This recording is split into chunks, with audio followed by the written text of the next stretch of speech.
नमस्कार, स्वागत करता हूं आपका ब्लॉग एंड ज़ील में। एशिया का विस्तृत अध्ययन करते हुए आज के मैप में हम ये डिस्कस करेंगे चाइना के बारे में। पिछले वीडियो में रूस के बारे में फुल डिस्कशन कर लिया गया है। आज का वीडियो है चाइना के बारे में। चाइना के बारे में विस्तृत अध्ययन करेंगे। ये जो आप मेरे पीछे देख रहे हैं बोर्ड पे बना हुआ, ये है चाइना का मैप। चाइना का मैप कुछ इस तरीके से स्टार्ट हुआ है। ये है मंगोलिया, इसके ऊपर है रसिया, जिसके बारे में हम स्टडी कर चुके हैं। मंगोलिया है, यहां से स्टार्ट होता है चाइना। ये China, North Korea, South Korea, उत्तर कोरिया और दक्षिण कोरिया, यहां से होते हुए ये चाइना। ये साउथ ईस्ट एशिया, दक्षिणी पूर्वी एशिया। इसके बारे में हम विस्तार से जानेंगे आने वाले वीडियोस में। ये चाइना है और चाइना के जस्ट नीचे ये है हमारा प्यारा भारत। मैप में लोकेट हो रहा होगा, मैंने भारत का आधा चित्र थोड़ा सा बनाया हुआ है। देखिए, इसके बारे में मैप में मैंने इतना कुछ लिख दिया है कि इससे ज्यादा, इससे हटकर मुझे नहीं लगता कि कुछ आने वाला है या कुछ बच रहा है। कुछ नहीं छूटेगा, सब कुछ कवर कर लेंगे। स्टार्ट करते हैं। यह है चाइना का एरिया। यह मैंने कुछ पर्वतों का नाम लिखा हुआ है। अल्ताई-शान पर्वत, तिएनशान पर्वत, क्युनलुन पर्वत, अल्तुनशान और किलमिनशान। चाइना में शान का मतलब होता है पर्वत। चाइना की लैंग्वेज में शान का मतलब होता है पर्वत। तो अल्ताई पर्वत, तिएन पर्वत, क्युनलुन पर्वत, अल्तुन पर्वत और किलमिन पर्वत। नाम कुछ अजीब से हैं, बट अल्ताई-शान, तिएनशान, क्युनलुन, अल्तुनशान और किलमिनशान ये चाइना के पर्वत हैं। तो अल्ताई-शान और तिएनशान के बीच में ये जो आप ग्रीन कलर का एरिया देख रहे हैं, ये क्या है? ये है जुगेरिन बेसिन।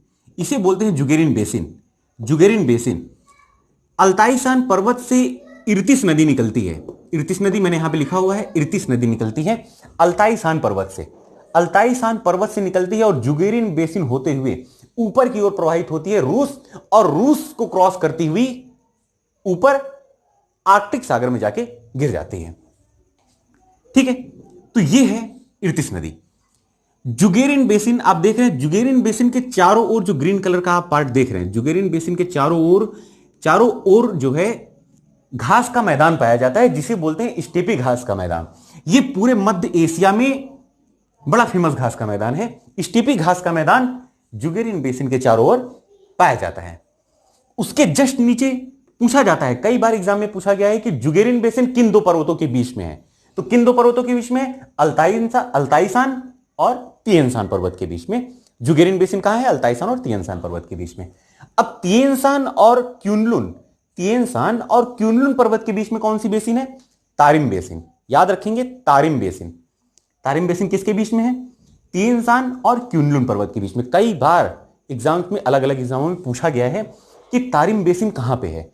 चाइना में तारिम बेसिन तिएनशान और क्युनलुन पर्वत के बीच में है। अब जो तारिम बेसिन है, तारिम बेसिन के बीच में, बेसिन क्या होता है? एक थालेनुमा आकृति होती है। जैसे हमने देखा होगा अपने घरों में वाश बेसिन यूज करते हैं, तो जस्ट लाइक वाश बेसिन होता है, कटोरी नुमा आकृति होती है। तो बेसिन, जो तारिम बेसिन है, तारिम बेसिन के बीच में लोपनूर झील है। तारिम बेसिन के बीच में लोपनूर झील है। लोपनूर झील बड़ी फेमस झील है चाइना की। चाइना का न्यूक्लियर टेस्टिंग प्लांट, याद रखेंगे, चाइना का न्यूक्लियर टेस्टिंग प्लांट इसी झील पे बना हुआ है। कौन सी झील पे? लोपनूर झील पे। लोपनूर झील है कहां? तारिम बेसिन में। लोपनूर झील कहां है? तारिम बेसिन में। ठीक है, लोपनूर झील कहां है? तारिम बेसिन कहां है? तिएनशान और क्युनलुन पर्वत के बीच में। अब इसके पूर्व में आते हैं। तारिम बेसिन के पूर्व में तकलामाकन मरुस्थल है। तकलामाकन मरुस्थल चीन का काफी फेमस मरुस्थल है। तकलामाकन मरुस्थल, एक मरुस्थल यहां भी है, गोबी का मरुस्थल। कुछ मरुस्थल ऐसे होते हैं जो रेगिस्तान से बने होते हैं, कुछ मरुस्थल ऐसे होते हैं जो बर्फ के बने होते हैं। रेगिस्तान का मतलब यह नहीं होता कि वहां रेत ही होगी सिर्फ। डिजर्ट का मतलब होता है, मतलब ऐसा एरिया जहां पे कुछ ना पैदा हो, ना कुछ यूज किया जा सके, कोई यूज ना किया जा सके।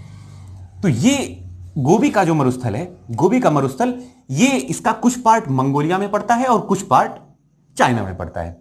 तो गोबी का मरुस्थल चाइना और मंगोलिया के बॉर्डर में है। मंगोलिया की बात करें तो मंगोलिया की राजधानी है उलान बटेर। क्या है मंगोलिया की राजधानी? उलान बटेर। उलान बटेर, उलान बटेर। उलान बटेर राजधानी की खास बात क्या है कि यह विश्व की सबसे ठंडी राजधानी है, वर्ल्ड की सबसे ठंडी राजधानी है उलान बटेर, मंगोलिया की राजधानी। याद रखेंगे, उलान बटेर मंगोलिया की राजधानी विश्व की सबसे ठंडी राजधानियों में से एक है। तकलामाकन मरुस्थल चीन में है। अब क्युनलुन पर्वत के नीचे एक बेसिन पाई जाती है जिसे बोलते हैं कैदाम बेसिन। क्या बोलते हैं? कैदाम बेसिन। नाम याद रखिएगा, 3 बेसिन के नाम मैंने बताए। कौन कौन से? जुगेरिन बेसिन, तारिम बेसिन और कैदाम बेसिन। जुगेरिन बेसिन, तारिम बेसिन और कैदाम बेसिन। किनके बीच में? फिर से एक बार रिवाइज कर देता हूं। अल्ताई शान और तिएन शान के बीच में जुगेरिन बेसिन, तिएन शान और क्युनलुन के बीच में तारिम बेसिन, और तिब्बत के पठार और क्युनलुन पर्वत के बीच में, ये देखिए यहां पे इंडिया है, इंडिया के राइट साइड में और टॉप पे तिब्बत का पठार है पूरा। तिब्बत का पठार है, तिब्बत का पठार, उसके नीचे हिमालय, उसके ऊपर तिब्बत के पठार के ऊपर क्युनलुन पर्वत। इनकी उत्पत्ति कैसे हुई है? इनकी उत्पत्ति के लिए प्लेटों का अध्ययन करना ज्यादा जरूरी है। जो इसकी पृथ्वी के अंदर की भूगर्भिक प्लेटें हैं, मैं कई बार बताता हूं कि इंडियन ज्योग्राफी वाले वीडियो में जाके हिमालय की उत्पत्ति वाला वीडियो एक बार जरूर पढ़िए। उसमें प्लेटों के बारे में विस्तृत अध्ययन बताया गया है। उसको जानकारी लेते हुए ये सारी चीजें क्लियर हो जाती हैं कि तिब्बत के पठार की उत्पत्ति कैसे हुई, फिर हिमालय की उत्पत्ति कैसे हुई, और प्लेटों की जो टेक्टोनिक थ्योरी है, प्लेट टेक्टोनिक थ्योरी, उसने बड़े ही विस्तृत तरीके से सारी चीजों को क्लियर किया हुआ है। आगे भी मैं पढ़ाऊंगा, बट हिमालय की उत्पत्ति वाला वीडियो जरूर रिवाइज करें आप। तिब्बत का पठार, तो तिब्बत के पठार के राइट साइड में यानी कि पश्चिम में कैदाम बेसिन है। कैदाम बेसिन में के पश्चिम में यूनान का पठार है, अरुणाचल प्रदेश से लगा हुआ। भारत के जो अरुणाचल प्रदेश है, अरुणाचल प्रदेश से लगा हुआ यूनान का पठार है, यूनान का पठार, याद रखेंगे। अब देखिए, क्युनलुन पर्वत के पश्चिम में अल्तुनशान पर्वत, उसके पश्चिम में किल्मिनशान पर्वत। किल्मिनशान पर्वत, किल्मिनशान पर्वत के ऊपर और गोबी का जो मरुस्थल है, गोबी का मरुस्थल, उसके नीचे लोएस का मैदान पड़ता है। लोएस का मैदान क्या होता है कि लोएस का मैदान पवनों द्वारा निर्मित एक आकृति है। जब पवनें इस साइड से चलती हैं तो अपने साथ भारी मात्रा में रेत बहाकर लाती हैं, और ये रेत बहाकर लाती हैं, यहां पे जमा कर देती हैं। तो इससे निर्माण होता है लोएस के मैदान का। लोएस के मैदान की मिट्टी रेत से बनी हुई है और पूरी की पूरी पीली मिट्टी है। पीली मिट्टी होने के कारण ही, जब नदियों के बारे में स्टडी करेंगे अभी इनके चाइना के, तो तिब्बत के पठार से एक ह्वांगहो नदी निकलती है। तिब्बत के पठार से ह्वांगहो नदी निकलती है, और इसी लोएस का मैदान मैंने इस तरीके से जो बनाया है, इसका मतलब ये नहीं कि यहीं पे लोएस का मैदान है। केवल लोएस का मैदान पूरा फैला हुआ है, मैंने केवल मार्क किया है। लोएस का मैदान काफी फैला हुआ है। तो लोएस के मैदान की मिट्टी पीली मिट्टी है। जब ह्वांगहो नदी यहां से फ्लो करती हुई लोएस के मैदान से होकर बोहाई की खाड़ी में, यहां पे कॉर्नर में आप देख रहे हैं, यहां कॉर्नर में बोहाई की खाड़ी है। बोहाई की खाड़ी जिसे बोलते हैं चिहली की खाड़ी भी बोलते थे। चिहली मैं यहां पे लिख देता हूं, चिहली की खाड़ी, इसे चिहली की खाड़ी बोलते हैं, या पहले चिहली की खाड़ी बोलते थे, बाद में इसे बोहाई की खाड़ी बोलने लगे। चिहली की खाड़ी या बोहाई की खाड़ी, इसे यहां पे तो खाड़ी है, उसके बाद में है पीला सागर। पीला सागर जो है, पीला सागर इसका नाम क्यों पड़ा कि ये जो लोएस की मिट्टी से ह्वांगहो नदी लोएस की मिट्टी मैदान से होकर गुजरती है, तो लोएस के मैदान से जो पीली मिट्टी है उसमें बहती हुई अपना रंग परिवर्तित करके येलो कर देती है। भाई मिट्टी मिक्स हो गया पानी में, नदी के पानी में मिट्टी मिक्स हो गया। तो ये जो नदी के पानी से होती हुई गुजरी, यहां से निकलती हुई जब बोहाई की खाड़ी में गिरी, या तो बोहाई की खाड़ी में गिरती हुई जब आगे इसने अपना मलबा गिराया, तो पूरा का पूरा सागर का पानी नीला हो गया, पीला हो गया। तो जितनी दूर का एरिया पीला हुआ उसे पीला सागर नाम दिया गया। ये है तो पूरा का पूरा प्रशांत महासागर, प्रशांत महासागर है, लेकिन इसमें छोटे छोटे कई सागर बटे हुए हैं। रूस वाले वीडियो में जैसे मैंने बताया था आर्कटिक सागर, आर्कटिक सागर में कई सफेद सागर, काला सागर, कई सागर बने हुए थे। उसी टाइप से प्रशांत महासागर में पीला सागर, दक्षिण पूर्वी चीन सागर, साउथ चाइना सी, इस टाइप के कई सागर बने हुए हैं। कई सागरों में डिवाइड किया गया है। तो ये जो ह्वांगहो नदी है उसे पीली नदी का भी नाम दिया जाता है। ह्वांगहो नदी को पीली नदी का भी नाम दिया जाता है। तो ह्वांगहो नदी तिब्बत के पठार से निकलती हुई लोएस के मैदान से होती हुई पीले सागर में या बोहाई की खाड़ी में जाके गिर जाती है, याद रखेंगे। और यहीं पे चीन की राजधानी, चीन की कैपिटल है बीजिंग। बीजिंग ये पूरा का पूरा चाइना का मैदानी इलाका है। पूरा का पूरा जो पूर्वी एरिया है वो चाइना का पूरा मैदानी इलाका है। तो ज्यादातर जनसंख्या चाइना की इसी एरिया में रहती है, ज्यादातर जनसंख्या इसी एरिया में रहती है। ये एरिया तो पूरा का पूरा वीरान है, पूरा का पूरा पहाड़ी एरिया है, वीरान है। तो इस एरिया में जनसंख्या रह पाना और इसको विकसित करना चाइना के लिए थोड़ा सा टफ पड़ता है। तो ज्यादातर इसी एरिया में जनसंख्या रह रही है। अब तो उसने अपनी राजधानी भी यहीं पे बनाई, बीजिंग। बीजिंग काफी बड़ा शहर है, राजधानी शहर है। अब देखिए, जब इसके ऊपर चलते हैं चाइना में, तो मैंने रूस वाली वीडियो में बताया हुआ है, रूस और चाइना के बॉर्डर पर मंगोलिया से एक नदी निकलती है। मंगोलिया से एक नदी निकलती है जिसे बोलते हैं आमूर नदी। आमूर नदी यहां से निकलती है और रसिया और चाइना का बॉर्डर शेयर करती हुई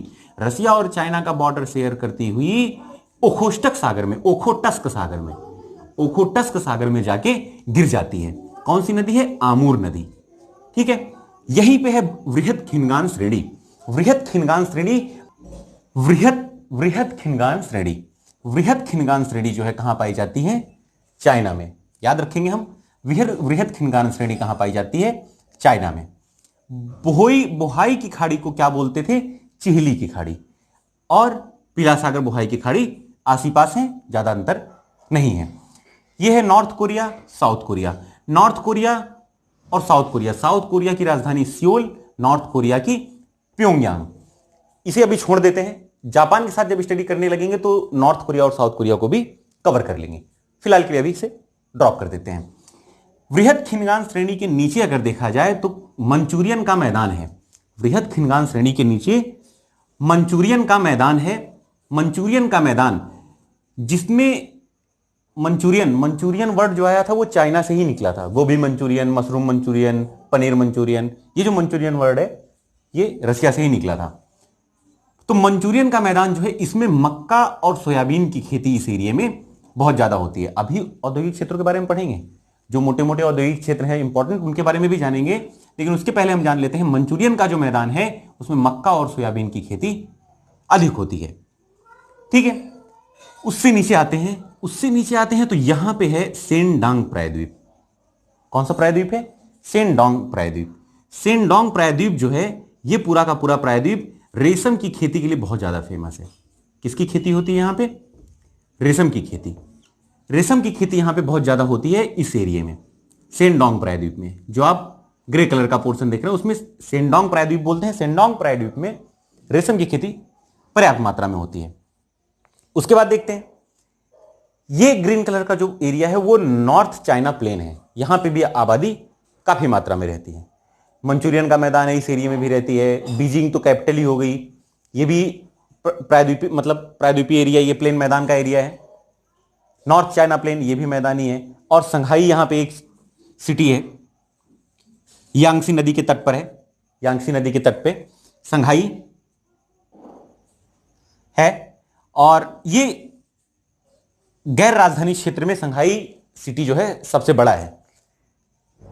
गैर राजधानी क्षेत्र में, राजधानी क्षेत्र में ले तो कौन सा सबसे बड़ा है? इंग्लैंड का लंदन सबसे बड़ा है। संघाई जो है क्षेत्र, ये चाइना का गैर राजधानी क्षेत्र में सबसे बड़ा शहर है। काफी बड़ा शहर है, काफी अच्छा शहर है।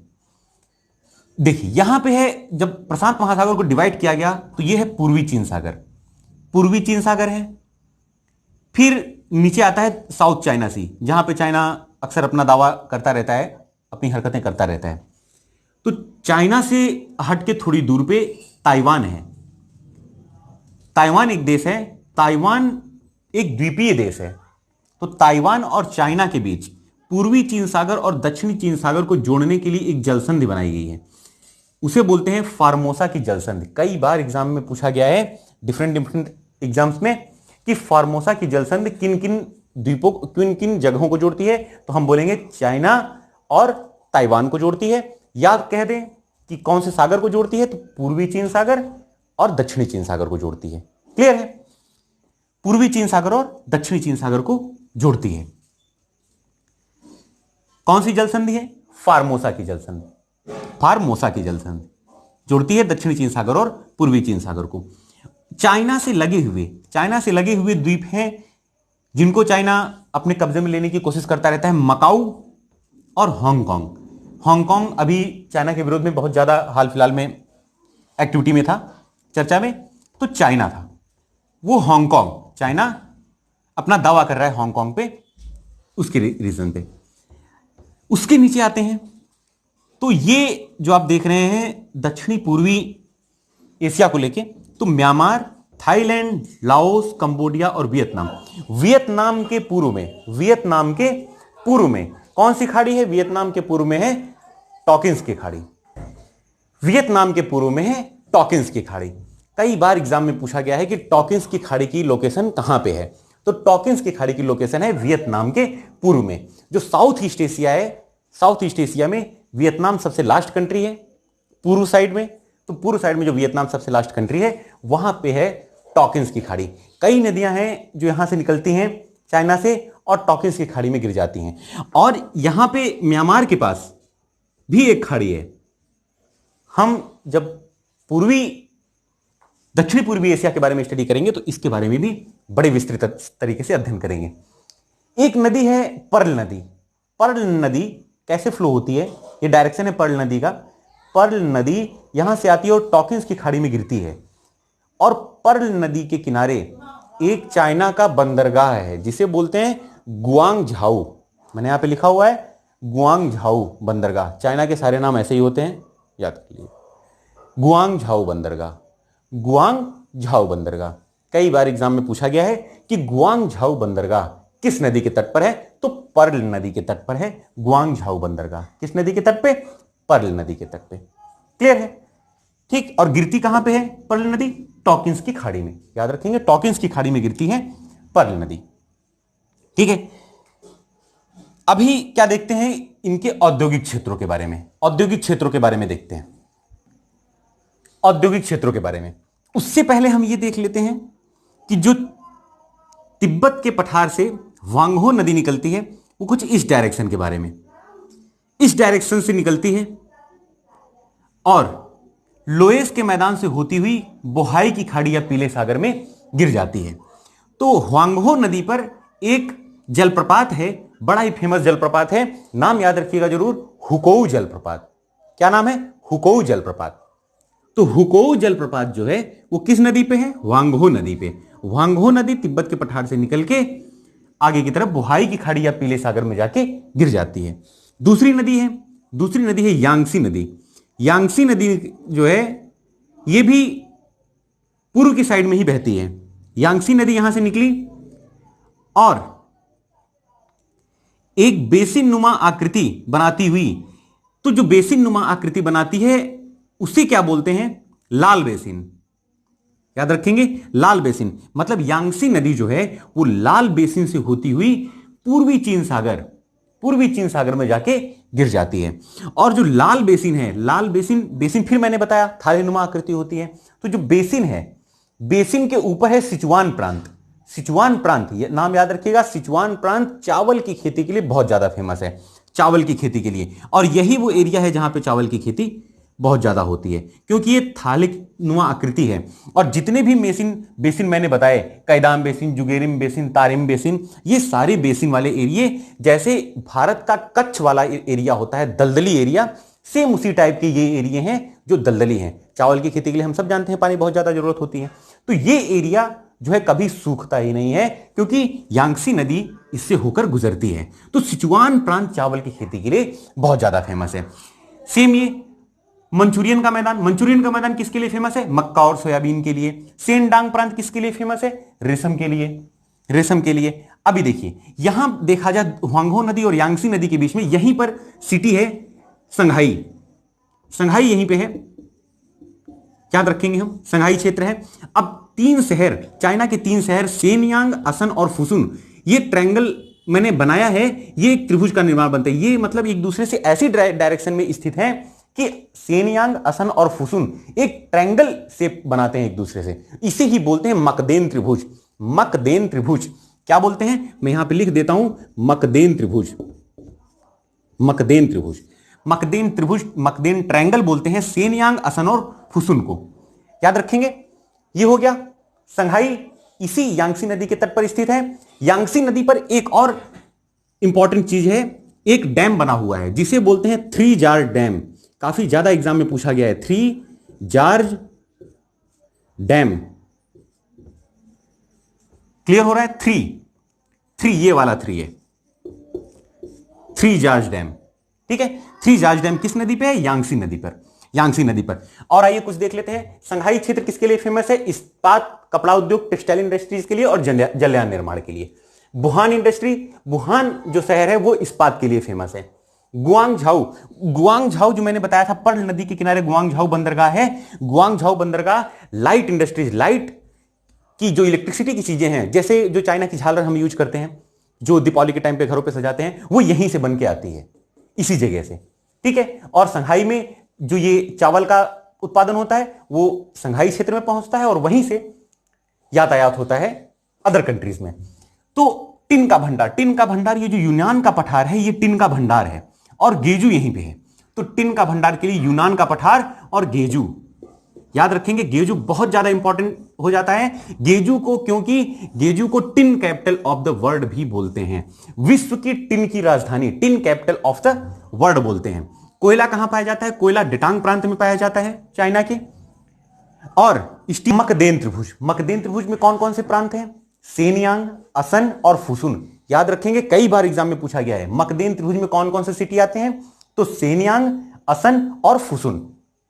ठीक है, सेनयांग, असन और फुसुन। तो जो मकदेन त्रिभुज है, मकदेन त्रिभुज ये स्टील इंडस्ट्री के लिए, स्टील इंडस्ट्री के लिए ये वाला जो एरिया है ये काफी ज्यादा फेमस है। मकदेन त्रिभुज, ये तीन शहर हैं जो आपस में मिलकर ट्रायंगल बनाते हैं, सेनयांग, असन और फुसुन। ठीक है, थ्री जॉर्ज डैम यांगसी नदी के तट पर है। थ्री जॉर्ज डैम, इस डैम का नाम जरूर याद रखेंगे, कई बार एग्जाम में पूछा गया है कि किस नदी के तट पर, किस नदी पर थ्री जॉर्ज डैम बना हुआ है, तो यांगसी नदी पर। और संघाई किस नदी के किनारे है, इसी यांगसी नदी के तट पर। गुआंगझाऊ बंदरगाह किस नदी के तट पर है, पर्ल नदी के तट पर। यह पूरा का पूरा चाइना का मैप क्लियर होता है। आशा करता हूं आपको इस वीडियो में काफी कुछ जानने को मिला होगा, काफी कुछ समझने को मिला होगा। बने रहिए हमारे साथ। ब्लॉग एंड जील चैनल को लाइक, शेयर और सब्सक्राइब करना ना भूलिए। मिलते हैं अगली वीडियो में, तब तक के लिए नमस्कार।